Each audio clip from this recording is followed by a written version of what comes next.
In an emergency, my sister drops off the kids, but via social media. I find out it's for a wedding without children, and her boyfriend doesn't even know she's a mother. Hey everyone, I've been quietly lurking on Reddit for a while, and I've never really shared my own story here. But today, I just feel the need to let everything out, so my sister, let's call her Miranda, has been a constant source of stress in my life. We never got along. She's quite manipulative and tends to display narcissistic traits. You see, Miranda was born prematurely, which seemed to trigger a protective streak in my parents. Unfortunately, this meant that throughout my life, I often felt overlooked. They would forget to attend my school plays or basketball games, and even neglected to pick me up from them. Birthday gifts were another sore point. While Miranda received thoughtful presents from our parents, which would make her smile, I would receive gifts like books or teddy bears, which I didn't even like. It's been a consistent theme of feeling overshadowed and neglected by my own sister.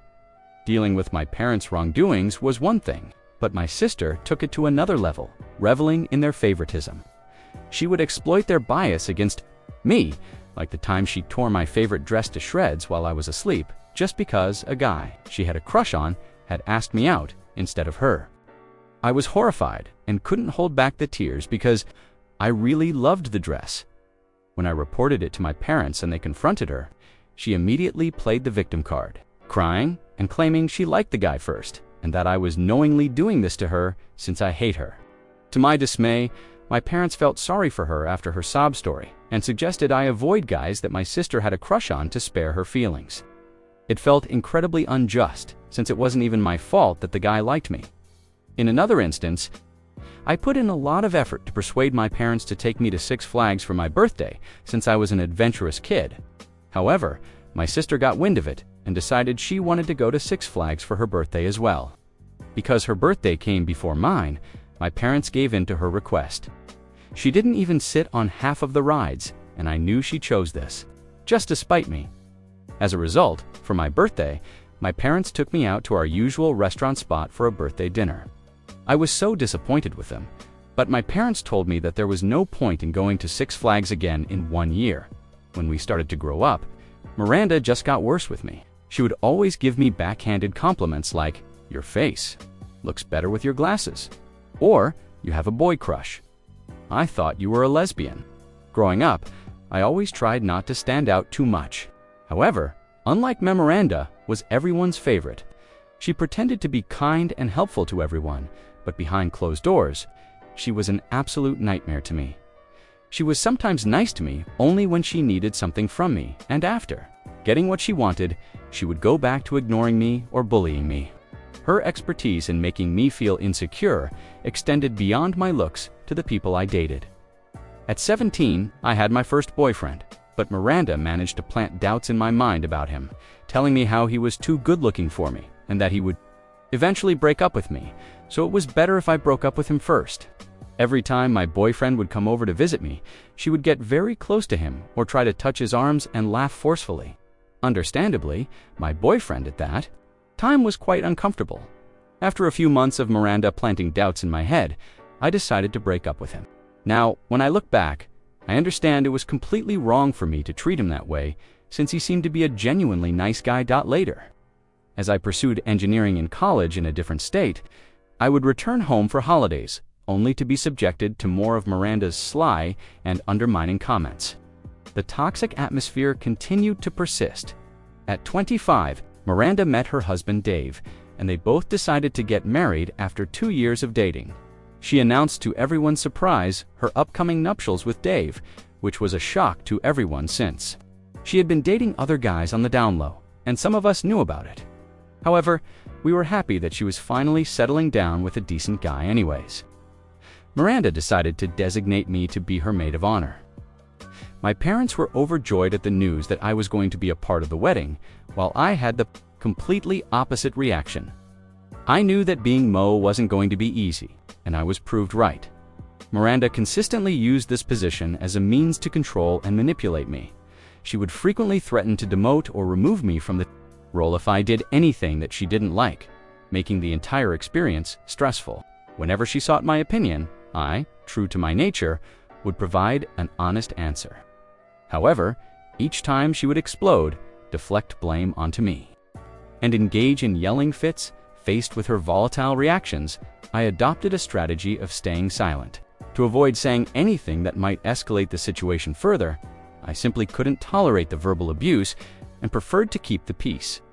One day at lunch, we were discussing wedding plans, and I simply asked whether the Mo would be wearing a different dress, just to get a better idea of her vision. She started yelling, saying I was making everything about me by assuming I was still the MOH. We moved on to overnight guests and where they would sleep. My mom said it, would be a good idea to book Airbnbs well in advance, and I agreed. My sister completely lost it, saying she'd had this conversation with her fiancé already and how they would be booking hotel rooms, and if we wanted Airbnbs, then we could book them on our own. Then she kept yelling at me for not using my brain. Enough, and saying things like how I should discuss with her before agreeing to whatever others want. Since I am Mo, I shut down, trying to defuse the situation. So then she went on about how I'm being negative and trying to have an attitude. My mom tried to interrupt, but she talked over her and kept saying how she did not want to deal with such an immature MOH like me and how I needed to do better. At this point, I am just quietly taking it, since I just want her to stop yelling. Eventually, she decided it was time to leave, intending to head back to her apartment and for me to return home. As we reached the car, we sat in the parking lot, and she continued yelling at me for another 10 minutes, rehashing the same grievances. At that moment, all I wanted was to escape the situation. But my car was a 20-minute walk away, leaving me with no immediate way to leave. Eventually, the wedding day arrived, and while the ceremony itself went relatively well, my sister Miranda managed to find reasons to fight with me over trivial matters during the reception, the atmosphere uncomfortable and strained. I noticed her glaring at me between the festivities, whether it was about the music selection or the waitstaff not meeting her standards for serving drinks. Stood up, hoping to share heartfelt words. However, Miranda gestured impatiently for me to get it over with. Later, she confronted me, criticizing my speech for delving into her childhood. According to her, I was intentionally trying to embarrass her in front of her in-laws. I was crushed, because everyone else seemed to appreciate my speech, and even our parents had no complaints. The morning after the wedding, as the chaos finally settled, I realized the extent of the anxiety I had been feeling for the past couple of months.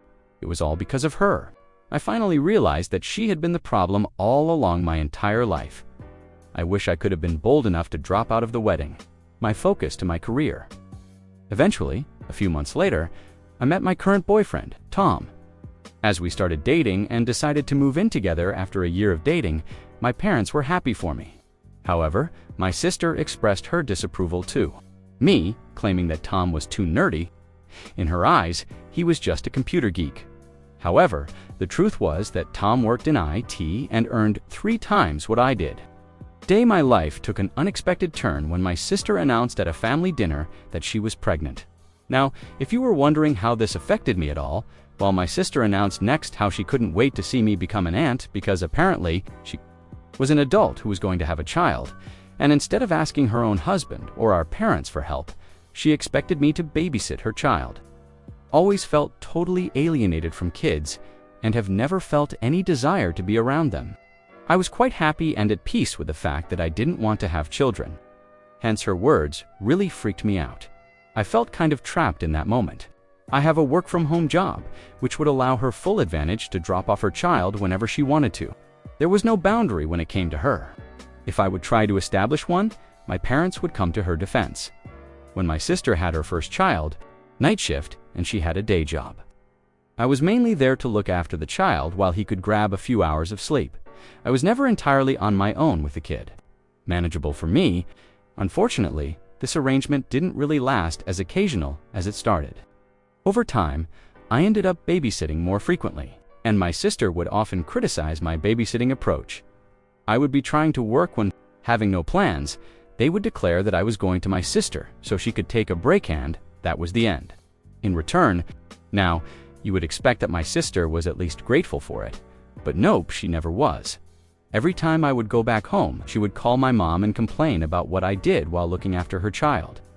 Diaper properly, or feeding the baby in the correct wages, really petty things that bothered the hell out of me. Do you now understand how manipulative she was? My sister and I were not close, and she should have been grateful that I was looking out for her. Yet she would be nice to my face, but then go behind my back and strain our relationship even more. After that, I got really pissed. This started to affect my mental health, and Tom started to notice the same. He and I had a talk where I completely broke down. He urged me to stand up for myself with my family. So the next time I was called for babysitting duties, I point-blank refused. Miranda and Mom would call me, urging me to do this for family. But I put my foot down and told them to go to hell. I felt like I had done enough and didn't want anything to do with my sister or her child ever again. I stopped all contact with my sister. She would show up at my door after calling me in vain, but I would still refuse to open up. My parents would also force me to forgive her, but eventually they gave up when they realized that I wasn't going to budge. I would talk to my parents sometimes, but that's it. This went on for 2 years, and she went on to have another child with Dave last year. My mom called me to tell me that Miranda and Dave were going through a divorce. This was quite unexpected. Even though I didn't want anything to do with her, I was still surprised by the news. When I pried a bit further, I found out from my mom that Miranda had been sleeping around with her coworkers. Apparently, Dave had found all these inappropriate messages on her second phone, which she would always hide from him. He had then taken all the evidence and talked with a lawyer to file for a divorce. Miranda was apparently completely blindsided by it. When Dave right away handed her divorce papers, she tried to reason with him. He told her how he knew everything. This made Miranda beg him for forgiveness, but he left her. I was quite shocked at the turn of events, although looking back, Dave was definitely too good for her. So I am kind of glad that he is out of this mess now. After Miranda's divorce was done, she had to move back in with our parents. I would hear complaints from them about how Miranda would stay out all night and come home in the morning drunk and smelling of booze. She was eventually let go from her job as well because she never went to work on time. This made her turn to booze more and more. My parents would have to take care of her children while she would be out having fun. This has been going on for months. In contrast to her life, my life was going well. Tom and I adopted a dog, and we are proud parents. We even bought a house together with both our names on the deed and have been slowly moving in. We have discussed the possibility of marriage soon, but there's absolutely no rush.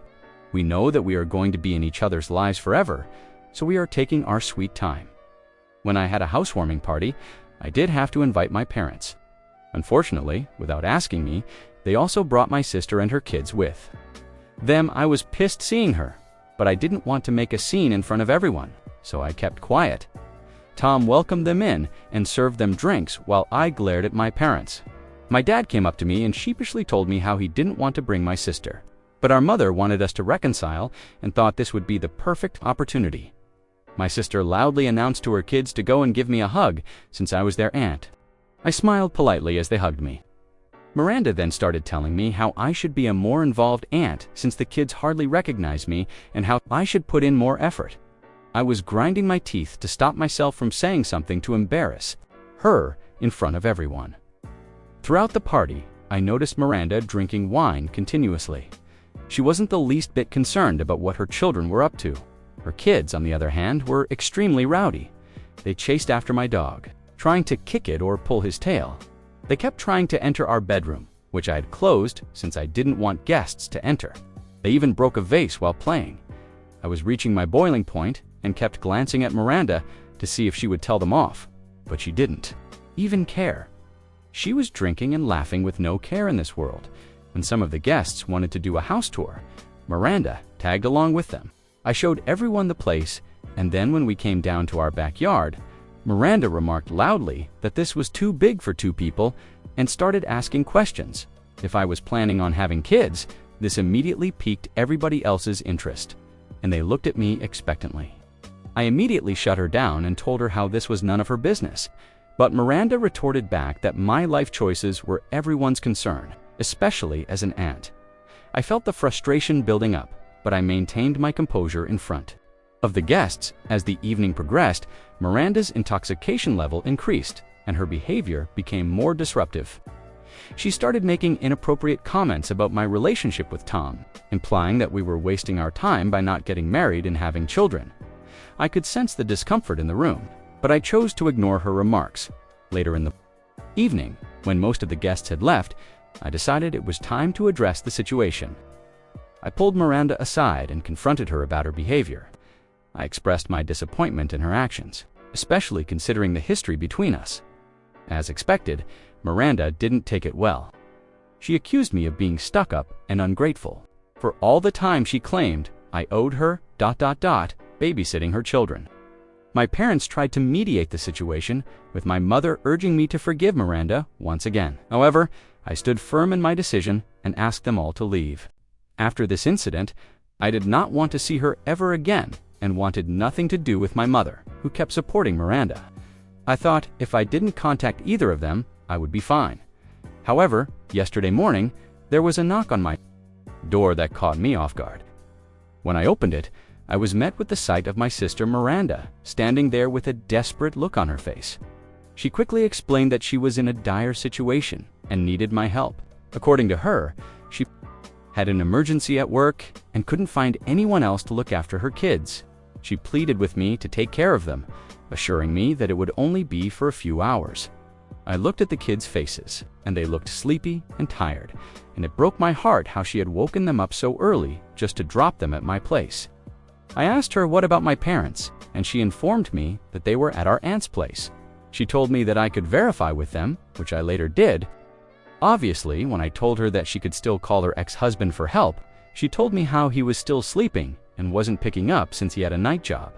Hence, she had no other option but to come to me for help. But grudgingly, I agreed to look after the kids, and she happily left.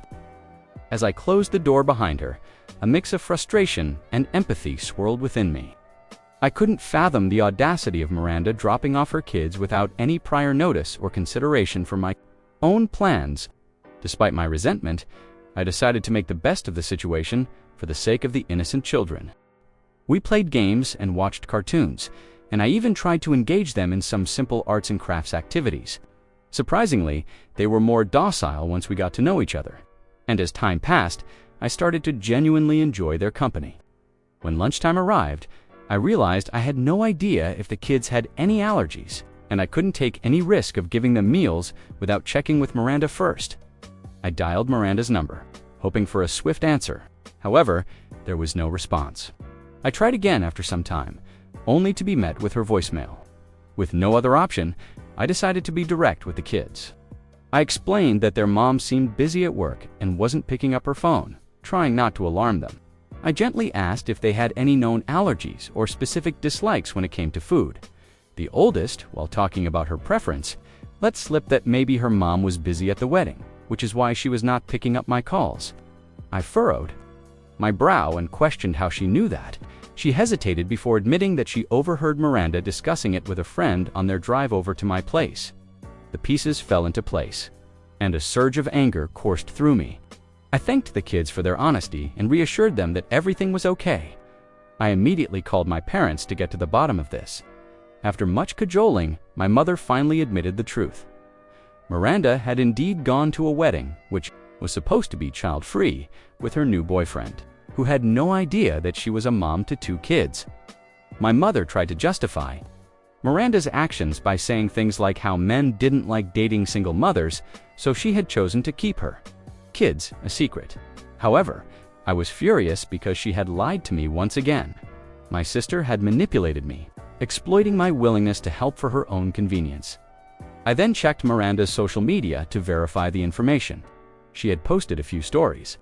On her Instagram from the wedding, she was smiling and day drinking. I shook my head in disappointment as I saw her Instagram. I realized that she didn't have a single picture of her children. My sister, a mother of 2, was actively pretending to be single, denying her own children a place in her public life. Later, when Miranda came to pick up her kids, we had a huge fight. I made it clear to her that I wanted no part in her deception, and warned her that the next time she left her kids with me, I would involve Child Protective Services. Miranda was pissed hearing this and started to abuse me, but Tom, who had by then returned back from office, immediately intervened and threatened to call the police on her, which led to her leaving immediately. The encounter has left me feeling drained and emotionally exhausted. I am grateful that Tom supports me. However, my mother and my aunt have reached out to me, saying that I should be more sympathetic to the struggles of a single mother, and how I should learn to help out my family in times of need. I don't want to be a part of my sister's lies. Update 1. Thank you all so much for being so understanding. I have received multiple messages from strangers checking up on me and telling me their own stories about toxic family members like my sister. After going through the comments, I've also come to the conclusion that my mother is extremely toxic and continues to let my sister walk all over me. Clearly, she continues to favor my sister over me, which is quite unfair since she is the messed up one. I plan on having a talk with her soon. I did call my aunt and ask her regarding her version of the events, and it turns out that my mother never mentioned the whole story to my aunt, so I did the favor. After my aunt found out how Miranda lied to me and forced me to babysit, and how she has been hiding her kids from her boyfriend, she apologized to me and told me that, she would speak to my mom. I don't know what conversation they had, but my mother sent me a message saying how I should not involve my aunt in our personal matters and how I should not throw my sister under the bus. It is exhausting how much my mother can come up with. Ridiculous excuses to justify my sister's behavior, yet never actually reprimand her for anything. Update 2. It's been 2 weeks since my last update. Despite my efforts to distance myself from Miranda, the family tensions have escalated. My mother has continued to pressure me to forgive Miranda and participate in her life by babysitting her kids. She even started to emotionally blackmail me about how she and Dad were getting older and Miranda was going to be the only family left for me. I decided to have a candid conversation with her and asked her to meet up with me separately. I warned them to not bring up Miranda with her, and she agreed. I met my mother at a quiet cafe, hoping for a civil and honest conversation. As we settled into our seats, I took a deep breath, steeling myself for the difficult discussion ahead. I began by expressing my love for her and my dad and my desire to maintain a healthy relationship with them. I acknowledged her concerns about growing older and the importance of family unity. However, I emphasized that my well-being was crucial for any meaningful relationship, including the one I shared with her. I explained the emotional toll Miranda's manipulations had taken on me over the years and how I needed to prioritize my mental health. My mother, visibly conflicted, listened as I recounted instances of Miranda's toxic behavior since our childhood and how it had affected my life. I shared my experiences of feeling overlooked, manipulated, and taken advantage of, hoping to convey the gravity of the situation as I spoke. I could see a mix of emotions on her face, from guilt to realization. The conversation took an unexpected turn when my mother, after a thoughtful pause, admitted that she had in fact been aware of Miranda's manipulative tendencies but had chosen to ignore them. To maintain some sort of family harmony, she confessed that when Miranda was born premature, she had a bit of health complications which had terrified my mother, and she had grown very protective of her. This made her blind to anything that Miranda did wrong, since she was just grateful that her child was doing well. Hearing this broke my heart, and I pointed out to her how I was her child as well. I told her how I needed her to, while we were growing up, and how it wasn't my fault that I was born perfectly healthy. I expressed empathy for the difficult position she found herself in, but I urged her to talk to Miranda otherwise. Her kids are going to resent her just as much as I do. I stressed that healing within the family could only occur when everyone acknowledged and addressed the issues at hand. My mother nodded in understanding, which was quite shocking for me since I never thought she would even listen to me. We discussed the importance of setting boundaries, and I told her how I needed to have my space, so I was going to take some time off from her. My mother began to plead with me and told me how she hoped I would not go years without talking to her since she loved me and regretted what she had put me through. I assured her that I wouldn't and that I needed to take some time apart. Once things with my mother were resolved, I did feel much better. Later, my father also reached out to me separately, acknowledging Miranda's manipulative nature and expressing his understanding of my choice. He confessed that he regretted enabling Miranda's behavior over the years and assured me that he respected my decision to prioritize my well-being. He let me know that he was there for me whenever I needed him. I have cut off all contact with Miranda and installed cameras on my doorstep, so if she ever pulls the same again, I can take legal action against her. Update 3. It's been 4 months since my last update. I have been hounded by people on Reddit too. Post an update. The reason I have been MIA is that I decided to get off social media and uninstalled all my apps. Tom and I are still going strong. He surprised me with a proposal last month when we were having a romantic date on a beach. It was honestly so sweet to see him tremble when he went down on his knees and took out the ring. I can't believe that. I am finally going to be marrying this wonderful man in a few months. I have told my parents about it. Although we talk very little, my parents are extremely happy for me and adore Tom as well. I have received news that Miranda has moved out of my parents. Late after partying and drinking the whole day, she of course fought with them, but in the end, had no choice but to move out. My parents have offered to pay her 6 months' rent, after which she is on her own. Dave does pay her child support, money every month, but I doubt it would cover her own personal expenses. I hope, for the sake of her kids, that she decides to grow up and be responsible for once in her life. Here are my thoughts on the story.